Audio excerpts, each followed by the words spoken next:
Welcome to Talk of the Town. I'm your host, Janet Crescent.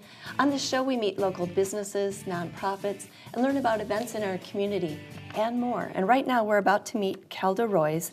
She's an entrepreneur, attorney, former state representative, and now a Democratic candidate for governor. Welcome to Talk of the Town. Thanks, Janet. Thanks for coming on.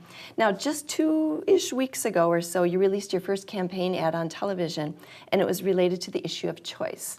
And I'm wondering why you decided on that. Why do you want people to be thinking about that?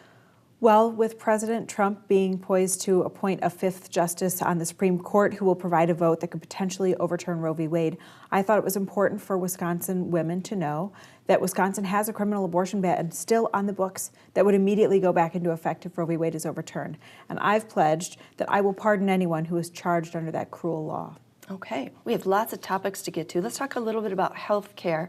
That's a topic that's on a lot of people's minds right now. And I'm wondering why you think that you're the best candidate to deliver care to Wisconsin folks. Because I've got a track record of doing that. When I was in the state assembly, we helped expand access to health care and badger care to over 80,000 Wisconsinites. We also have worked diligently to lower health care costs and the cost of prescription drugs. Yeah. I believe that everyone in this state deserves access to health care, and people can learn more by going on my website. And I think we have that website up on the page, too, if you'd like to learn more about that specifically. All right, quality education, public education.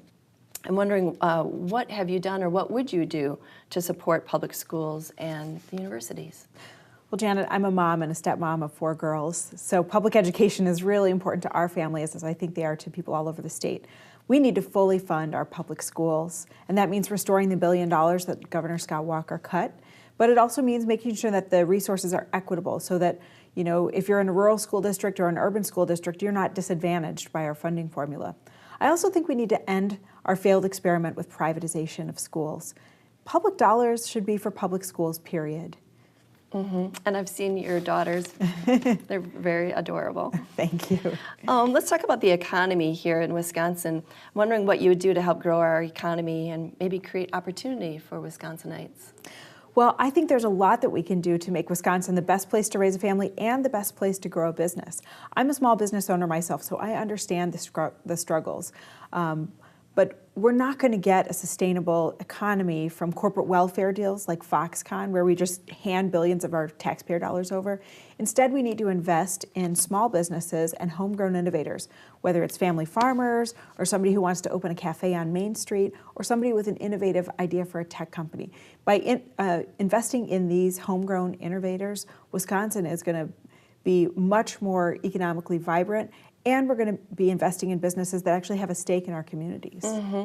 We have about 2 minutes left, and one thing I'm noticing in these answers so far, you haven't mentioned our current governor, Scott Walker, not yet at least, and you tend not to bring him up, and yet some of the other candidates tend to, and I'm wondering, why do you choose to do that?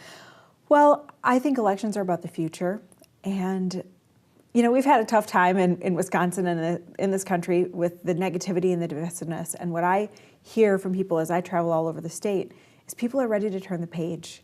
We want someone who has a vision for how to make Wisconsin better, what we can do in the future together. And it really isn't about continuing these fights of the past.